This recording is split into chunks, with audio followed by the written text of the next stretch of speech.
The Russian invasion of Ukraine continues this week, returning with an update on the impact it's having on the church and the faithful is Ukrainian Greek Catholic Archbishop Borys Gudzziak of Philadelphia. Is Russian President Vladimir Putin unhinged, or is he following a methodical and well-considered strategy? Columnist and senior fellow at the Foundation for Defense of Democracies, Bill ROGGIO, is here with analysis. Retired Army Colonel, doctor and nun, Sister DeDe Byrne, tells us why she's suing the District of Columbia for denying her a religious exemption from the COVID vaccine mandate. And how does the moral standing of the U.S. and the West affect their response to Russia's invasion? Editor-in-chief of thecatholicthing.org, Robert Royal, weighs in. The World Over begins now.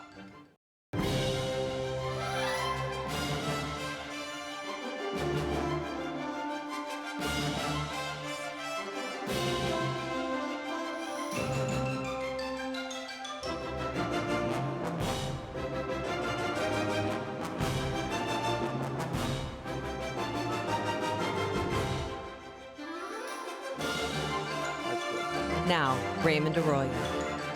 A warm welcome to all of you joining us in the United States and the world over. We have an important show for you tonight. If you'd like to comment, send us a tweet. I'm at Raymond Arroyo. Lots to cover this evening. Let's get started. The Pope's envoy arrived in Ukraine this week, Polish Cardinal Konrad Krajewski, the Vatican's almoner, a centuries-old job of handing out alms. He is visiting with refugees and visiting aid warehouses throughout Ukraine. This past Sunday, Pope Francis announced he was sending 2 cardinals to Ukraine to represent the Holy Father to all Christian people who express solidarity in the country. Another member of the delegation, Cardinal Michael Czerny, toured a migrant reception center along the Hungarian-Ukrainian border. How are the faithful and clergy coping with this Russian invasion, and how will it shape the fate of Christianity in Ukraine? For answers, we're pleased to be joined in studio by Ukrainian Greek Catholic Archbishop Borys Gudzziak of Philadelphia. Your Grace, thank you for being here. Your Grace, tell me about the 2.5 million refugees we're hearing are fleeing Ukraine when they can get out, and this horrible violence in Mariupol, where you have a maternity hospital blown up. You have horrible mass graves that have been erected. How are people coping with this?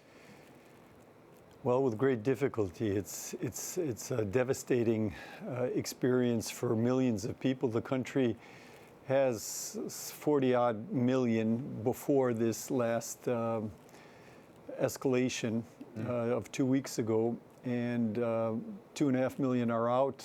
At least 2 or 3 million are on the move in the country, moving west. Some of the eastern cities, Kharkiv, Kyiv, I think are more than half emptied by now. These are cities of 3 million, 2 million people. People, don't exactly know how to go there. Refugees flee the fire. Right. And you never know how long you're going to be on the road, how far you're going to go, where you're going. You know who you've left behind. Men are not allowed to leave the country, so it's women and children that are leaving. And in Mariupol, the city's been surrounded. It's almost 2 weeks that they don't have regular water supply, food, electricity. I don't know what the temperature was this morning in Mariupol, but in Kharkiv it was about 12 degrees Fahrenheit in the morning. Some sections of Kharkiv don't have electricity and heat. There's curfews at night. And in a city like Mariupol that is totally surrounded, that is being bombarded, the mayor says yesterday there were 1,300 people killed, innocent civilians. Unbelievable. No, this is a human rights tragedy and a refugee crisis now. It's a war crime. Right. How is the church mobilizing? I mean, we have representatives of the Vatican in the region. What can the local church do? I mean, we have to admit, they're under the same attacks that the civilians are. So the church continues its prayer. It goes down to the metros. I mean, some people have been living in a subway for the last 2 weeks. And particularly, it's trying to facilitate the delivery of food and medicine and other humanitarian aid. It's very complicated because, as you've heard, the so-called humanitarian corridors, which were agreed to diplomatically, were bombed. Cut off and bombed, yeah. And the head of our church called them corridors of death. His Beatitude Sviatoslav today appealed to the world to be more decisive in the defense of the innocent. So the logistics were very difficult in the first week, but by the end of the second week, the different aid organizations and the network of the parishes and Caritas, which is Catholic Charities, has now begun working more effectively, more systematically in delivering the food. I talked to a bishop in Kharkiv just before we went on air, and there in the cathedral in Kharkiv, they began distributing food at noon, but already at 8 a.m. there were long lines outside of the church. They were able to get a train car of food to the cathedral, and they're distributing it day to day. And many of the people are coming and saying, what kind of church is this? Who are you?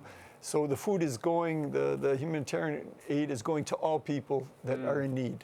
I want to, Your Grace, put some of this in context, the larger context of how we got to this moment and the role of religion. The Moscow Patriarch has said that his church and Putin view Kiev as their Jerusalem, as a new Jerusalem, the centerpiece of their faith, and that a separation from Russian Orthodoxy is impossible. Is that how Kiev is actually viewed? And do you think that this is a realistic motivation for the carnage we're seeing on the ground in Ukraine? You know, people who do evil things make up all kinds of reasons to try to explain the depravity of their activity. The fundamental reason is that Ukraine is a democracy.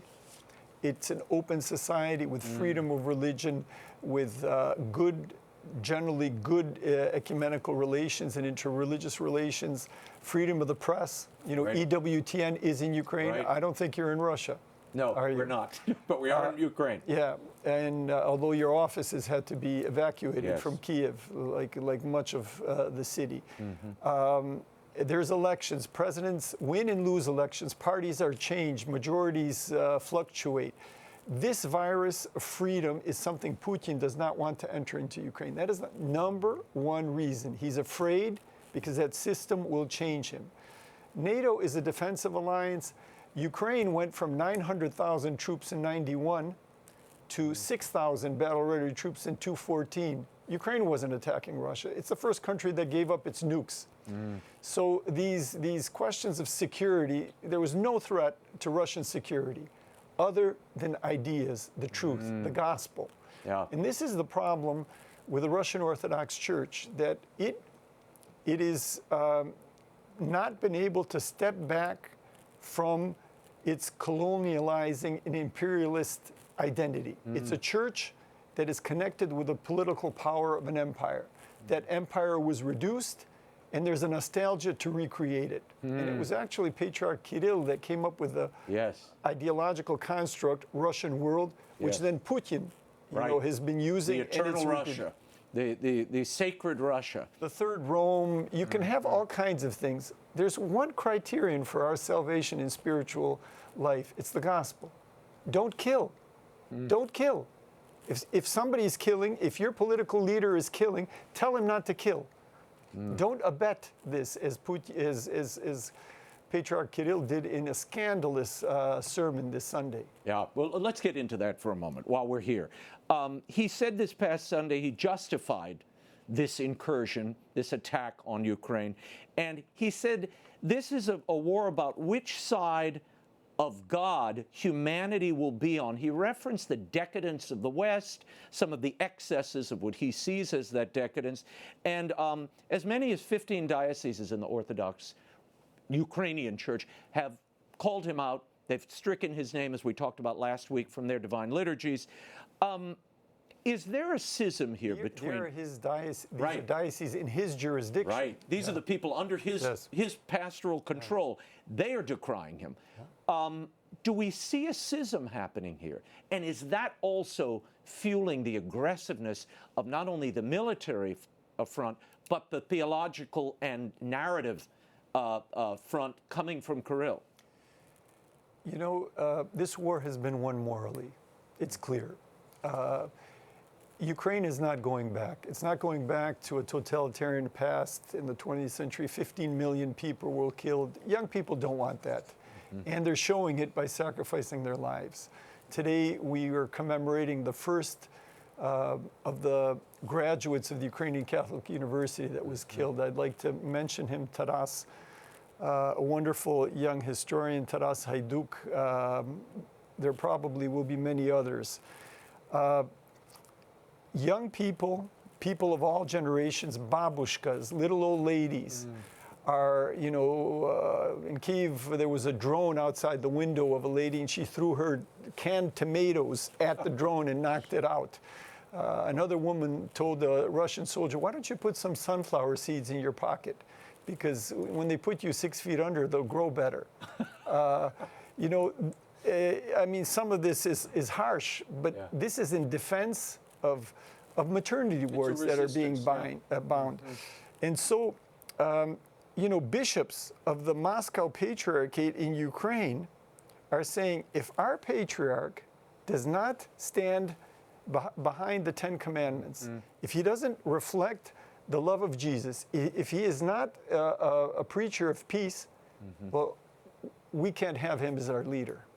And of course there's a distancing. And Putin and now Kirill are consolidating Ukraine in Ukrainian Orthodoxy like never before. George Weigel in First Things is calling for the Vatican to suspend ecumenical relations with the Russian Orthodox Church until Kirill condemns this invasion of Ukraine. Your thoughts on that suggestion? Well, I think any means and every means that would encourage Christian leaders who preach the gospel to, or supposedly preach the gospel, to speak the truth and speak the truth to power are necessary. You know, artists and the Metropolitan cut his contract with a diva. Right. The Munich Symphony, you know, released a conductor. We need signs. We have sanctions, and I think it is very important that all who have contact with the Russian Orthodox Church encourage, insist upon the fact that the Russian Church to finally speak out against this invasion. But isn't it Peter's responsibility? In the gospel, Peter rises and corrects the brethren. Isn't it time? The Pope has said, by the way, that he offered in December to speak to Kirill as the tensions were growing. But I don't think that conversation took place. But as you said last week, he took the unprecedented step of going to the Holy See's embassy, Russia's Holy See embassy. That was a protest move. Yeah. That was. But they're saying they'll facilitate peace talks. Is that enough? Yeah. Because we have to remember, it's a religious narrative that's being offered as justification for the killing of the innocent there. The statements of this Sunday at the Angelus were very strong about you know, about the war, about the rivers of Ukrainian blood that are being shed. I think the whole world needs to do more. The diplomacy of the Vatican, of the Holy See, needs to reassess. We see, you know, the United States, if during the Obama administration there had been more decisive action when the war began in 2014, we'd have a different scenario. The world looked the other way, both the Obama administration and all of Europe. When Putin first went into Ukraine in 2014, I've said this, I don't know how many hundreds of times, this is the second and continuing invasion of Ukraine. Let's talk about Pietro Parolin, the Vatican Secretary of State, who spoke with Lavrov, who is the foreign minister of Russia. The Holy See press office confirmed the conversation this way. They said he reiterated his call for an end to armed attacks, for the securing of humanitarian corridors for civilians and rescuers, and for the replacement of gun violence with negotiation. In this sense, finally, the Secretary of State reaffirmed the Holy See's willingness to do everything to put itself at the service of peace. Is the Holy See using that soft diplomatic power in the right way, in the eyes of those on the ground whom you're talking to? What would they like to see? Many people on the ground realize that even the president of France, the chancellor of Germany, the president of Turkey, these are small players in Putin's eyes. It's the U.S. And the Holy See and the Pope, Putin is a follower of Stalin in many ways. Stalin said, how many divisions does the Pope have? So it's work on a different level. We Christians, we have to pray.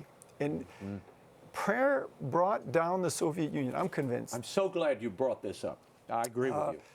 And prayer is supporting these soldiers. I mean, it's 10-1. It's a 10-1 battle. This is like, Pop Warner football team playing the Kansas City Chiefs. And they're holding their own. The score is least tied. The losses, it's the 350-pound linemen on the Chiefs side that are on the ground. Now, how long can that last? Well, that's the question. How long can that last, given the supplies? But Putin is feeling the economic pinch, and clearly he's marginalized. But how long can he continue this offense? Well, I'm not a prophet or a military strategist. I think that if there will not be stronger international support, that Pop Warner team cannot stand in the second half against the Kansas City Chiefs unless there's a miracle. And we've seen miracles in the past and in recent memory, precisely with the fall of the Soviet Union. We need sky cover. The skies need to be closed. The U.S. is not willing to do that. Europe isn't willing to do that. Ukrainians are saying, they're not, first of all, worried about what the Pope's saying. They're worried about what the Western powers are saying. And they're saying, how many millions have to leave and how many thousands have to be killed? How many maternity hospitals need to be destroyed before there's a move? There's a sense that Ukraine is being sacrificed. Well, we're going to stop Putin if he goes any further at Ukraine's border. We'll stop him there. But everybody thought Putin would stop in 2014 at what he did. And people are surprised. Many people, also in the church, are surprised that there's such a resistance. But that's because people have been swallowing, hook, line, and sinker, the Russian narrative. There needs to be a reconsideration. Looking at the gospel, looking at the innocents, looking at these poor families, looking at these children killed. Look them in the eye and you'll get an answer what to do. I want to talk for a moment about you are part, this afternoon, you're going to have a prayer service here in D.C. at the National Shrine. 7 p.m., yeah. There was an interfaith prayer service in Ukraine with the Latin Rite as well as the Orthodox. How is that perceived outside of Ukraine? How does Moscow read that? And tell me again about the power of prayer in this moment. Well, I think it's wonderful. Ukraine has united the world, and it's united it on the basis of ideas, ideals, and faith. The New York Times had an article where, the author was saying, the world's starting to believe in things again. Like objective truth. Something is wrong and something is right. In the 21st century, when we live in all of this deconstruction, where, well, it's what I think. Right. People have come together. Europe has come together. The U.S. has come together, and inside and outside with Europe. It's a slow process over the last few weeks, but it's happening. And prayer is at the center of it. Yesterday at one of these ecumenical prayer meetings, Cardinal Dolan in New York, hosted by the Ukrainian Orthodox Church with a strong Greek Orthodox kind of initiative, Cardinal Dolan says, this is a question of faith. These people are responding with faith. And I can tell you, having lived there and having been there just now in February, people want to see a priest. People want to pray. People want a blessing. People know that they are under God. And this country said we are under God. But we began not only doubting it, we began negating it. And I think there will be a call from Ukraine. There is already a call from Ukraine to pray, to stand before God, to raise your arms before God and extend your hands of help to your brothers and sisters. You went so far in an interview with Aid to the Church in Need, and you said the following. I want to put this up. We pray for the people, for the refugees. We pray for the conversion of Vladimir Putin.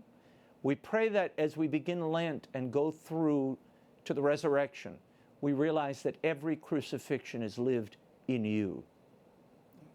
Every crucifixion, if it's lived in Christ, leads to the resurrection. I went the day before the invasion, on the 23rd of February, I did a pilgrimage to Lisieux, to little Teresa, who for Russian Catholics is a patroness. Her simplicity, her mystical life. And I prayed there for Putin's conversion, for the sake of his soul, but for the sake of the lives of millions and tens of millions, maybe billions of people whose lives are and will be disrupted by what is going on. And contrary to the narrative that he is the defender of Christianity, and Kirill's narrative that Putin is the defender of Christianity, there was a Russian priest who preached against the war. They rounded him up and they're trying him on war crimes. Does that give us an insight into Putin's view of religious freedom and how it might be allowed or disallowed should he take over Ukraine? Religion has been manipulated historically by many powers, but in Russia, the tradition of church and state continues. This melding, alliance, and Putin pays. So the patriarch prays how Putin wants, and this is very, very problematical. It's very cynical. It's very weak, and it will be a very heavy burden historically. Final question: how can people help? They want to help, but they're unsure of who to go to and the best resources. So 3 things: pray, be informed, know what is behind this, know what is happening from day to day, and third, try to help. There's all kinds of humanitarian projects. Aid to the Church in Need is doing good things. Work, yeah. KNIWA. Our Archeparchy is making a collection. You can look up Philadelphia Archeparchy. You'll find it there. Donate on Sunday. Many dioceses are doing collections for the Committee for Aid to the Church in Eastern Europe of the American Bishops' Conference. It's done wonderful work over the years. The former head of it is now head of Catholic Charities of Caritas in Ukraine, Tetiana Stomnicha, and she's doing a wonderful job. So there are many Catholic organizations and networks in Ukraine that are saving lives. Archbishop Gudzziak, I can't thank you enough for coming Raymond. on, for your witness, your clarity, and of course we join you in praying for the Ukrainian people who are suffering so terribly in this moment, and encourage everybody to help. Thank you again. Let's just say a short prayer, if we may. Lord God, give peace to Ukraine and to the world. Protect the innocent, protect the defenders of the innocent. And may you, Mother of God, cover Ukraine and the world with your mantle. Amen. Amen. Thank you, Archbishop. God bless you. Thank you. Is President Vladimir Putin unstable, unhinged, or even crazy, as some reports suggest? Or is the Russian leader following a well-planned strategy to take back Ukraine? What's driving Putin's assault? Joining me now to discuss is columnist and senior fellow at the Foundation for Defense of Democracies, William ROGGIO. Bill, your recent column in the Daily Mail was titled, Putin is not crazy, and the Russian intervention is not failing. The West's delusions about this war. You wrote that the West's failures to understand the enemy will keep us from saving Ukraine. Is that still what you're seeing, an overall misinterpretation of Putin's motives? Yes, I think that's correct. Look, defining Putin as crazy, it's simplistic. It makes us feel good. It makes us understand, or it makes us feel better about the horrors of war. Only a madman can do this. Mm-hmm. But there's calculations on the end by Putin, and he's not doing this on his own. There's a leadership cadre that he's working with. No, you can't launch an operation of this scale without having the military on board, with having key political leaders, internal security, things of that nature. So that just isn't the actions of a madman. Russia, look, we could disagree with Russia's reasons for going into war with Putin's decision, but there is a reasoning, a logic behind it, as evil as it is. Yeah, no, that's what I was going to add. He's very methodical despite being horribly evil. How much money does Putin have to continue this type of fighting? And is he willing to use his reserves to fund this war? Yeah, that's a good question. I do not have an answer as to what the Russians can rely on financially to support this war. Russia does have industry; it produces weapons and ammunition. I suspect that really won't be an issue in the short to medium term, and by that I'll say, let's say up to a year. Then things, the questions really start getting raised. Oh, look, as we see Russia bomb and destroy these cities and the horrible human toll, what do you think's behind the rationale for destroying a country that he claims to want and to possess? Isn't he going to have to pay to rebuild the country if Ukraine falls to Putin? I actually fall on the other side of this. I don't think that what we're seeing is an indiscriminate punishment campaign by the Russians just yet. We're seeing this in parts. We're seeing buildings being destroyed and things of that nature. But the Russians have the capacity to completely level entire cities. They did this in Aleppo. They did this in Grozny and Chechnya in the 1990s. We haven't quite gotten to that point. I think that Putin and Russia wants to take Ukraine intact, actually. I think a lot of what we're seeing is the result of bad targeting, not using accurate weapons, things of that nature. I'm just not seeing evidence that he's rolled up the artillery, unleashed it to level entire cities. I don't put it past him. He will do that if he needs to. Bill, are you concerned that there is a glimmer here of good news? I mean, there is, today there was a meeting with the Russians and the Ukrainians, their representatives. Are you concerned that we're missing the possible silver lining, a diplomatic solution to this, when you had Zelensky say he'd backed off his desire to be a member of NATO? Is that an opening that perhaps isn't getting enough attention in the Western media? Well, I think it's not getting enough attention, but I think it's for the other reason. I don't believe that that's a positive.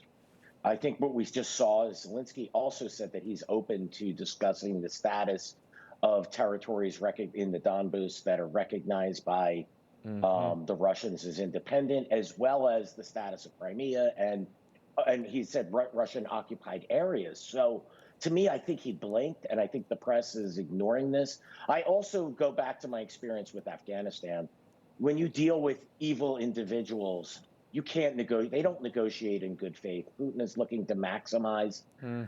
These negotiations, I think, give false hope. It happened last year with the Taliban, actually several years with the Taliban. And I think we're seeing a lot of that now. I have no faith in negotiations resolving conflicts started by evil people. We keep hearing this cry from Ukraine, from activists in the United States. The Archbishop earlier sounded the same call, that we somehow need to close the skies above Ukraine. This week, Poland announced that they're willing to offer their jets to a U.S. base in Germany. This caused a lot of confusion. The Pentagon finally squashed this idea. And their reasoning in the Pentagon is that this would escalate our involvement and the NATO's involvement in this war. Is that the right approach? Well, I think the first on the issue of a no-fly zone, I don't, talking about a no-fly zone feels good, but I think people don't understand the devil's in the detail there.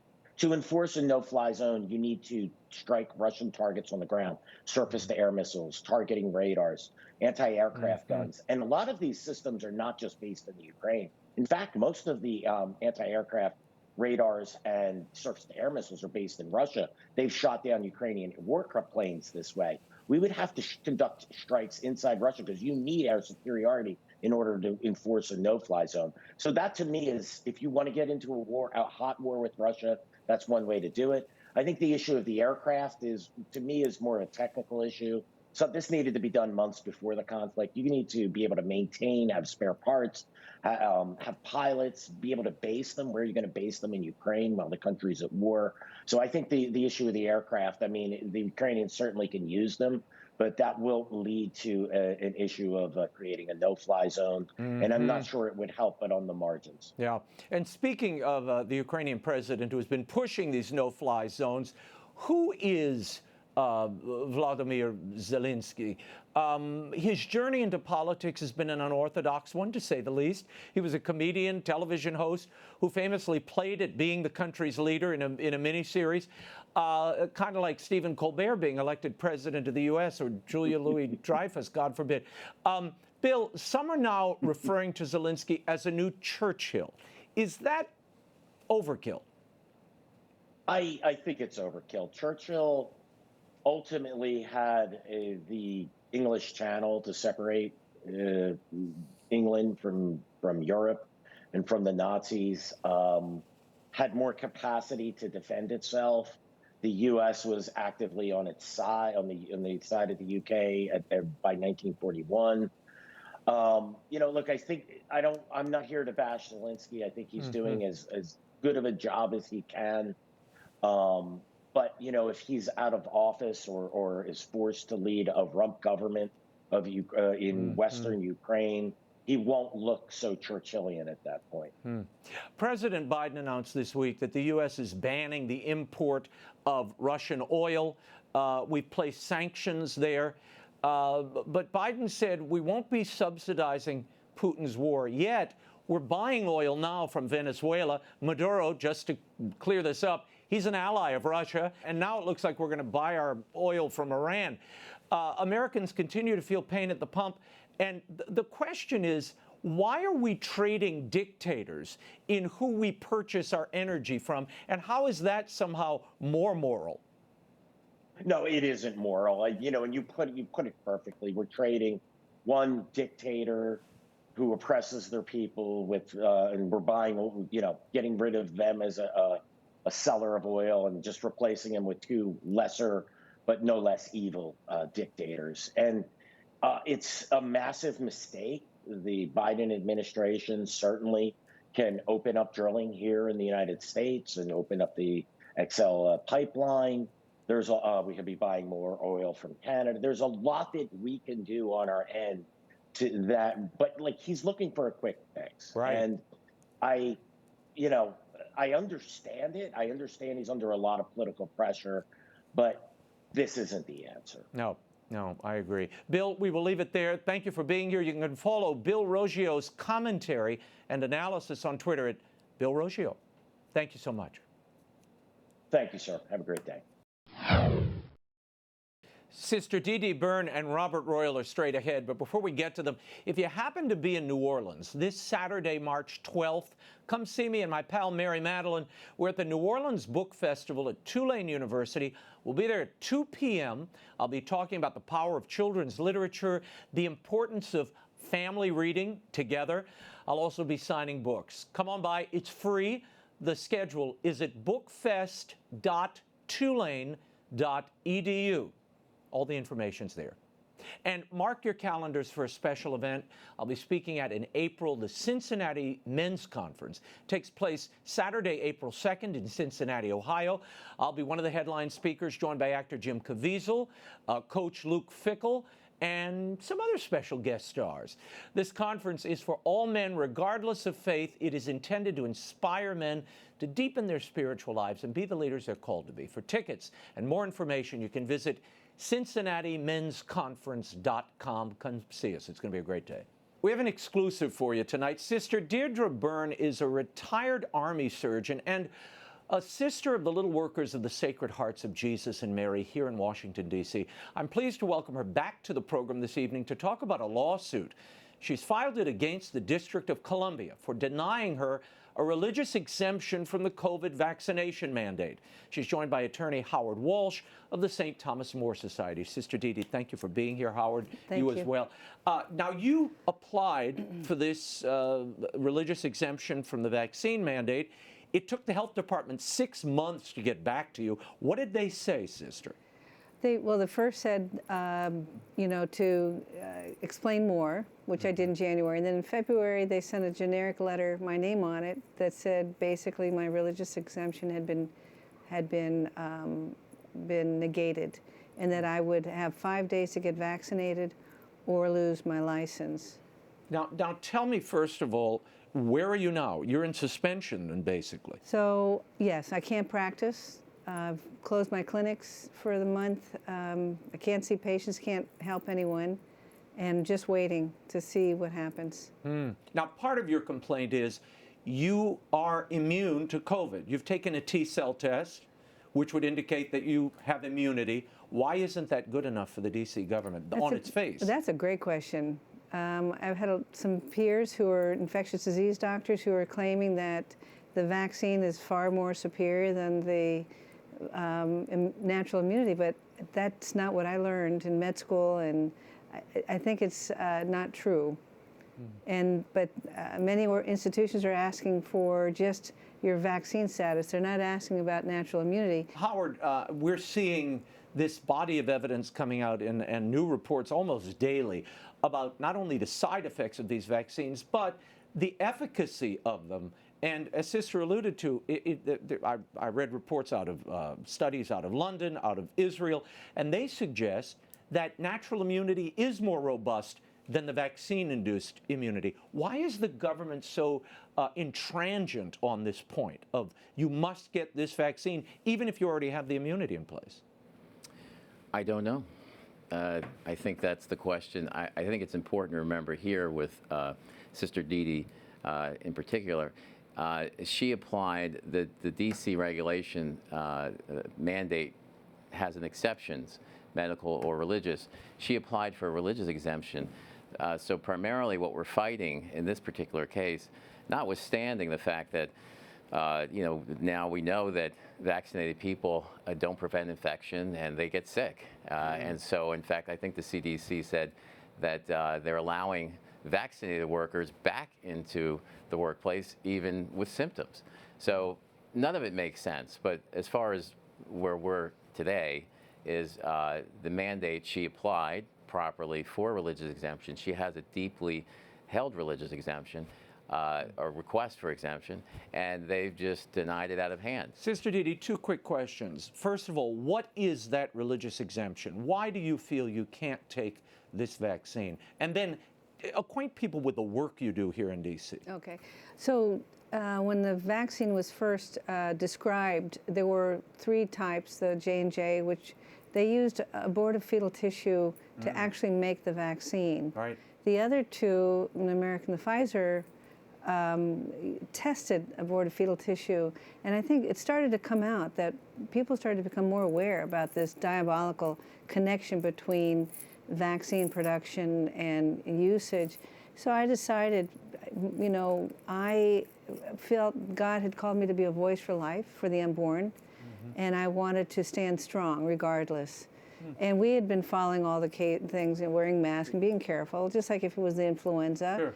And so that's my religious belief as a Catholic says that, we have to support and defend the unborn from the moment of conception till natural death. And I just felt, even with experimentation of vaccines, I wanted to stay that strong. I wasn't going against anyone else who felt they needed to get it, right, from someone who may be elderly, but we also didn't know much about this vaccine. I was a little bit leery on that regard. But what I do here in the city, I do free surgery for the poor. Our community runs a pro bono physical therapy and diabetic eye clinic in Northeast DC. I do an abortion pill reversal ministry. which is a ministry that saves about 60% of babies who women want to change their mind after they've taken the RU-486. Oh, wow. You give them high-dose progesterone, and if we get them early enough in the first trimester, we have saved about 60%. This is a nationwide program. But I also work at volunteer at a clinic at Catholic Charities and give a shout out to Sibley Hospital. They let me operate for free. They have actually accepted my religious exemption, and I just have to get tested every week. But the D.C. government won't. Well, and that just came out 10 days ago. And on a Saturday night, I received a letter stating I have 5 days, so the clock was ticking Saturday night. So my last day of seeing patients was 5 days later. Howard, how can this stand where they lift vaccine mandates at restaurants, private venues, concert halls, but they're allowing it to remain in place for a nun doing care for indigent people, poor people, and those who can't receive help otherwise? It makes no sense at all. But, you know, in addition to that, and pardon me if I missed it, Sister DEIRDRE has natural immunity, which we've confirmed through tests, which, again, the CDC says is much more efficacious than any vaccine. But and I think you would make it clear she's a doctor and she's not an anti-vaxxer or anything like this. She has a particular exception to these currently available vaccines, and that's what we're fighting, is that she's been denied, her, you know, based on her religious convictions and beliefs, the opportunity to continue as she's done, which she's done all through the pandemic. During the 6 months while she was waiting on their decision, she practiced all over D.C. For the needy and so forth, and now all of a sudden it's an undue hardship for them to extend this exemption. And we should say D.C. has run afoul of the courts in recent days over these vaccine mandates, mask mandates, shutting down religious worship. The cardinal here in Washington sued the D.C. Government over capacity limits.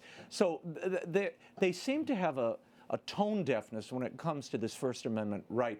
I want to end with this. Why did you decide, Sister DeDe, to do this now?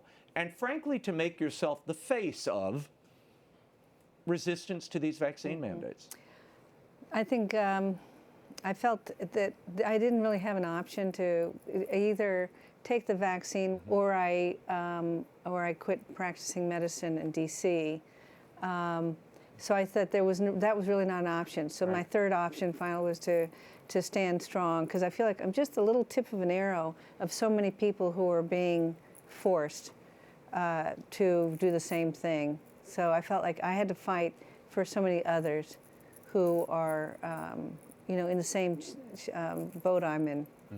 We will leave it there. Sister DeDe Byrne, Howard, thank you both for being here. And we will certainly follow this case as it matures, and I hope you'll come back. You can find out more about the work of Sister DeDe Byrne and the Little Workers of the Sacred Hearts of Jesus and Mary at littleworkersofthesacredhearts.org. The invasion of Ukraine has raised questions about the West's and, by extension, the United States' role in the world. Does the United States have the moral authority it once had? And how does that affect our place on the world stage? Joining me now with reaction and analysis is editor-in-chief of thecatholicthing.org and member of the Papal Posse, Robert Royal. Robert, so good to be back on set with you. President Biden has denounced this invasion and Vladimir Putin. He's imposed these economic sanctions. He's encouraged corporations to do the same.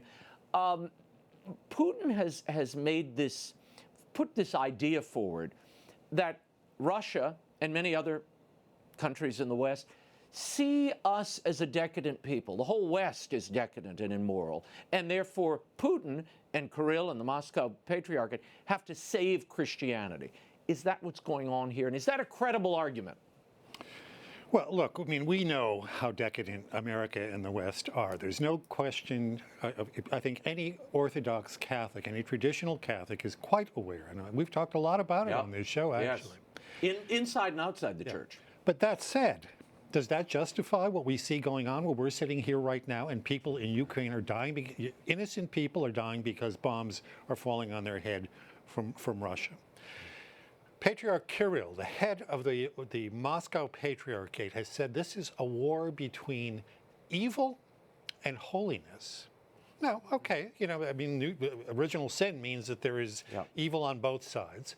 But I have to think that attacking innocent people and invading another country and killing your brother and sister is itself an evil. So, look, whatever rationalization they want to put forward on the basis of our, so-called missteps in diplomacy and our threats via NATO, or our decadence, those, at least in just war theory and in the minds of most people, just normal people who look at the situation, does not justify the kind of slaughter and wholesale destruction that we're seeing in the world. No, well, I agree with the patriarch. It is a war between good and evil. He's on the evil side. Let me get into this. In February, Sora Bomari, the visiting fellow at Franciscan University, frequent guest of this show, he wrote in the New York Times about the American liberal worldview and how it is perceived around the world. These values, quote, are antithetical to everything conservatives claim to cherish. A ruthless market ideology that puts short-term shareholder gains and the whims of big finance above the demands of the national community. A virulent cultural libertinism that dissolves bonds of family and tradition. Bob, what do you make of that assessment? And does this in any way, this perception, erode our moral authority in the world? That worldview is so bizarre that it's actually even hard, I think, for many of us to credit, because what it comes down to is the dividing line between those nations that accept homosexuality as perfectly moral, perfectly natural, and those who don't. Even Patriarch Kirill has said they, meaning the West, have gay pride parades. Right. We don't. And that seems to be the point of demarcation. In a strange irony, that almost mirrors the Western liberal view, that if you don't accept that point of view about homosexuality, you are a promoter of hate, or somehow you're exclusive, or you're biased, or you're bigoted, which for a Catholic means that our very church has been declared illegitimate by this Western liberal opinion. I want to move on to the White House imposing these sanctions, Bob. And people are saying, look, it was high time.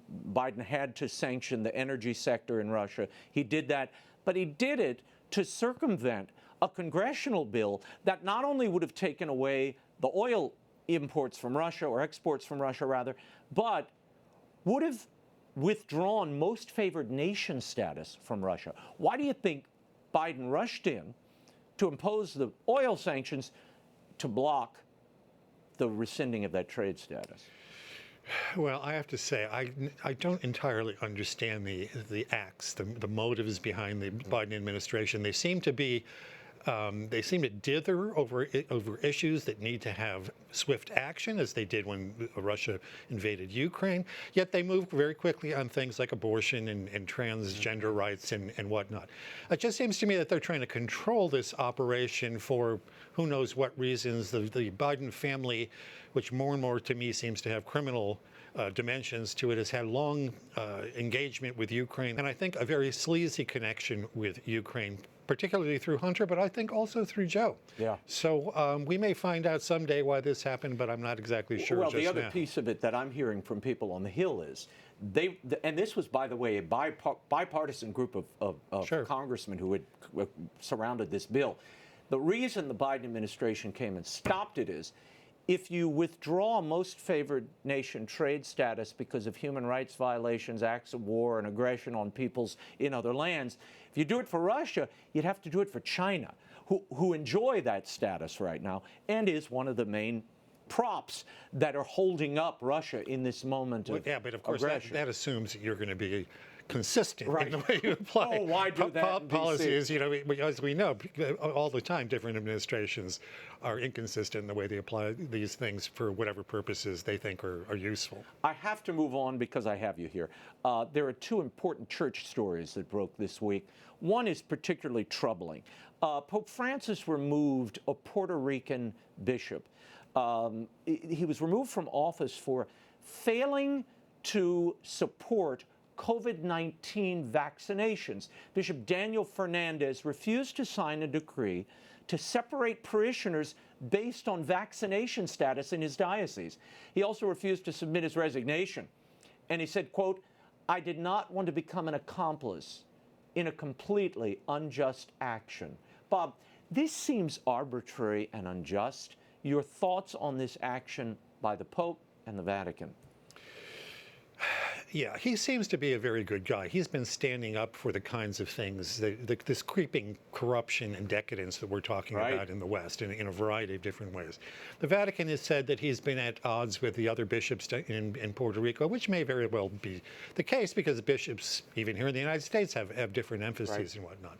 The oddest thing, I think, about this particular case is that we keep hearing that we're in a synodal church where we're walking together, where there is unity without uniformity, where we can have differences between one part of the world and another. Collegiality and subsidiarity. And yet, Rome seems to sweep in these cases and impose these decisions, and there's been no explanation. I mean, what you just said, I think, is true, but there's been no explanation for why he's been removed from his position. So it just seems to be an exercise of Roman power. Yeah, and to want him to resign. But when I see stories like this, I have to tell you, well, you know, when you're in the public eye, people shoot at you, they say things about you. I felt so bad when I read this story because the man is arbitrarily being removed for office. He says he doesn't understand it, and he feels that this is, what does he say, a completely unjust action. Well, the church has an obligation to her flock to explain why exactly are you removing this man and why is he unfit for office. And if it's one little differing on public policy, we may have to remove the entire episcopacy before this thing's over. I mean, again, we're back to consistency. If you're going to drop a rule on Puerto Rico, it better apply to everybody in the world. You're a universal church. And relative to that, last week, a court in Argentina sentenced Bishop Gustavo Zanchetta. We've reported on him many times. He was sentenced to nearly 5 years in prison for sexually abusing former seminarians. Now, Zanchetta, so you remember, was appointed bishop by Pope Francis. He's been a favorite of the Holy Father after controversy first surrounded Zanchetta in 2015 regarding sexually explicit images on his cell phone. Zanchetta blamed those images on a cell phone hack, and the Pope accepted that explanation, and in 2017 appointed Zanchetta to the Vatican's administration of the patrimony of the Holy See, a position created specifically for him. Bob, how damaging is the Pope's defense of Zanchetta in years past now that he is a convicted sex offender? And how do you contrast this for what we just saw that bishop in Puerto Rico facing?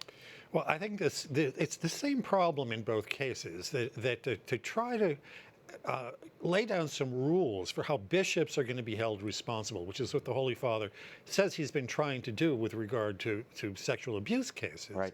You can't simply, because you know somebody, and actually the Pope, before he became Pope, was the confessor for then Father Zanchetta. Right. So I don't know what he may or may not have heard in the confessional.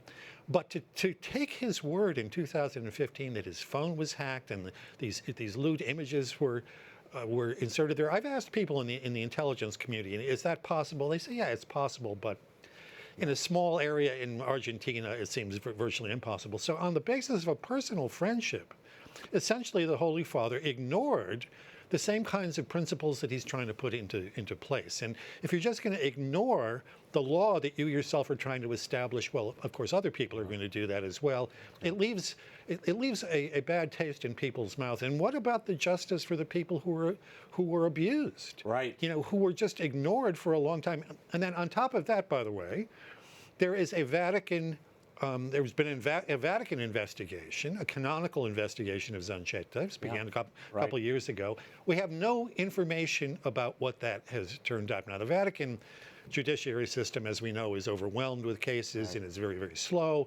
But still, in a high-profile case like this, where the Holy Father himself has brought a man who not only had sexual, but also financial rumors about what was going on back in Argentina, brought him and put him in APSA, the optics are just terrible, and then again, I think that the effect that it has on the attempt to really install a system of good laws, of an orderly way of dealing with these things, it's immense damage to not only to the Holy Father personally, but to those impersonal elements that have to exist if we're going to have true justice in the church. No, we need a common standard and true justice for all parties, and this cronyism cannot go on in Catholicism. We deplore it in the business community, in public life. It shouldn't go on here either. And it rattles the faithful at a time when they need to know the church speaks with authority and transparency. So let's hope that follows in the days ahead.